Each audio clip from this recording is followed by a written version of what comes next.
So it is time for us to move beyond the pen tool inside Illustrator. And to start that, we're actually going to look at the brush. And with the brush, this is one of the first things people did with Illustrator. They took the brush and they tried to fill stuff in with this brush. And they just kept brushing and brushing and brushing. And I do want you to kind of see what that looks like on the scale of Illustrator, because once I'm done with this, if I hit Command Y, this will bring up all of these different paths that I kind of created with that brush. And there is a tool that works similar to this, but it works similar to the pen tool, except for it makes a nice closed shape.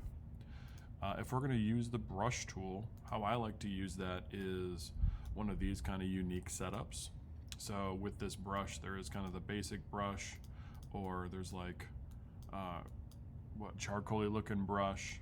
On these default ones, there is jeans as well. So this is the jean default brush. Way down here is the brush library menu. And we'll get into this a little bit later in our school year, but if you want to try to click on calligraphic, you're going to find all these kind of brush options down here. So I can get some of these as well.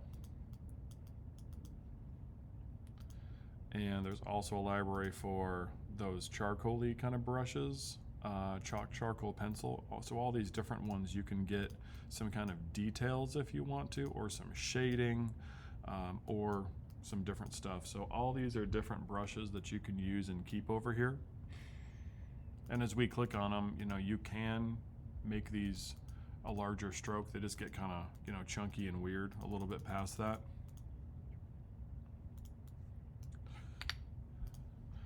So as we start illustrating, yes, we can use brushes for some detail, or of course, if you need a jean seam, like that's your #1 goal, to get the jean seam, right? But if you just stay on basic, that's a good start. If you click on this tool, there is what's called a blob brush. And this one works a little bit different because I can paint around here, and whenever I let go, this actually turns into its own closed path. So if I do that Command Y thing again, this will look like it's an outline. So it kind of is an outline that we made already. And it has, we can edit with the white arrow. It has handles. It has this looks like a hole that's inside of it. It has all that stuff. You can change the fill. You can add a stroke to this. And you can see inside of here, there is a stroke that's going around it and also inside of those middle areas. So a few things about this tool. If I hit the bracket, so look down on your keyboard and find your bracket. Right side will make this larger, and your left side will make this smaller.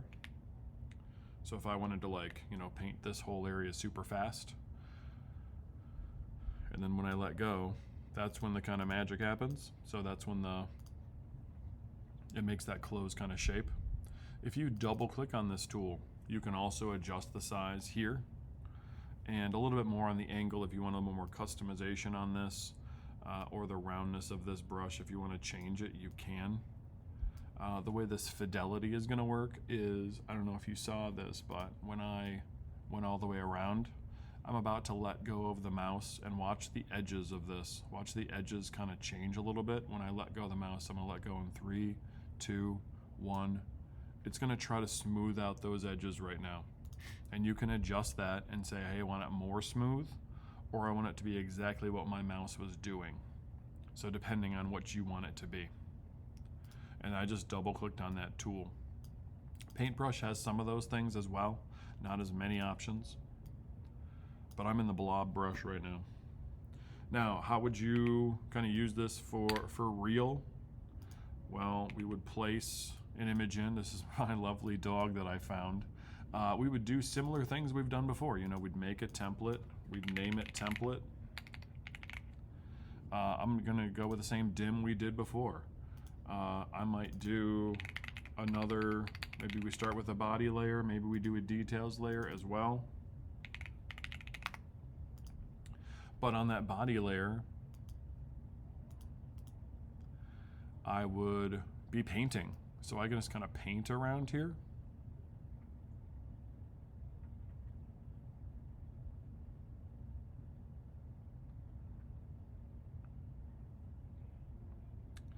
Now, what happens when I let go? So when I let go of this and I start again,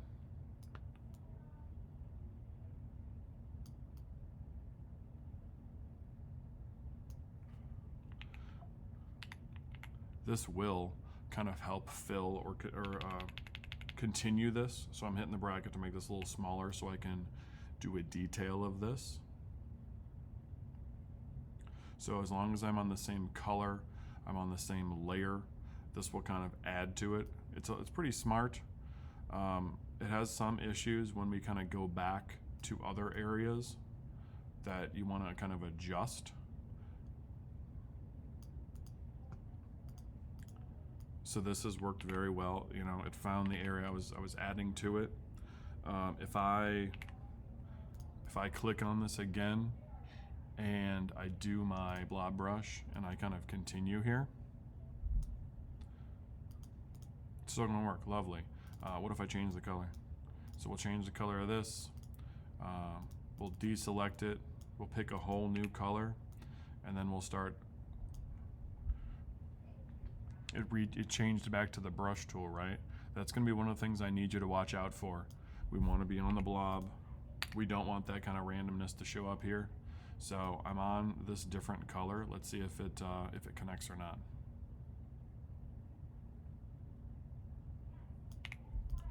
So this is its own thing, right? So if I wanted to, I could pick the same color. There's an eyedropper tool. We haven't talked about it a lot, but if you click on this, it's gonna pick the same color. Or if I pick this blob brush, it's gonna pick this area. And now I can kind of continue with this, okay? This is it's a different situation than the pen tool, you know?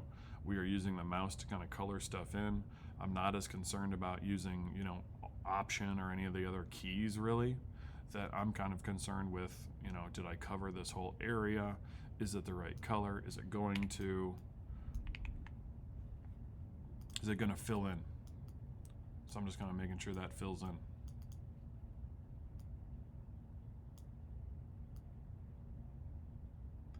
Now, I won't do all of this, but as we get into some details, you know, I have my layer for body.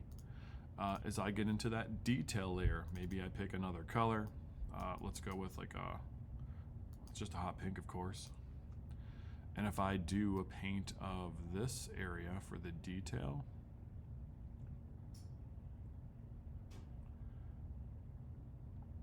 so some of these areas will be blobs. If it's, you know, our same kind of rules apply. If it's going to be its own closed path kind of thing, make it a blob. If you wanted, maybe I want like some details on top of this as well. Let's do something new with a little bit darker color. As I look at these kind of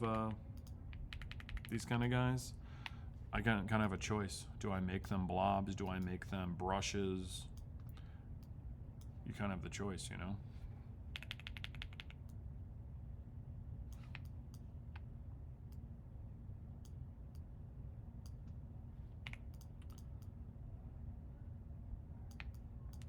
And if you recall, if I needed it, object, arrange, bring to front, or bring forward, if things aren't kind of working right in here. As I get into my details, I can switch to paintbrush. And I don't know, maybe we do that darker tone. And if I want, like, now when I let go of this, I just realized this is gonna be more jeans. But I can go kick into one of my brushes here if I want to give it that kind of chalky look, or if I just want one of the calligraphy brushes. So I'm able to kind of add that just one line here. We can do with profiles on some of these. Some of them do not do this well. If it has, notice this already has like rotation and stuff to it. That means it's not going to respond super great to a width profile. If it is just like a circle, it'll respond pretty nicely to it. So if you want a bunch of width profiles, I would make a more simple brush. The fancier brushes don't respond as well to those width profiles. So I'm not going to use the pen tool with this illustration. It's going to be set up very similar, but I want to use the blob to make those closed path areas. I want to use the blob to make some of the details. So like I might do, you know, the tongue would be its own blob. Maybe the tooth would probably be its own blob because it's going to have its own color. The nose would be its own blob. Inside of the ears, its own blob. The eyes, its own blob. And then I'd probably do some of my detail lines on this dog's eye patch and maybe some of his like neck lines, those kind of things. So as I do some of the details here, you know, making that change, making that choice is how this really kind of links up with our pen tool, but it's a whole new kind of system for illustration. So enjoy this new way. You know, it's a little bit more free than pen tool land, and I'll talk to you later.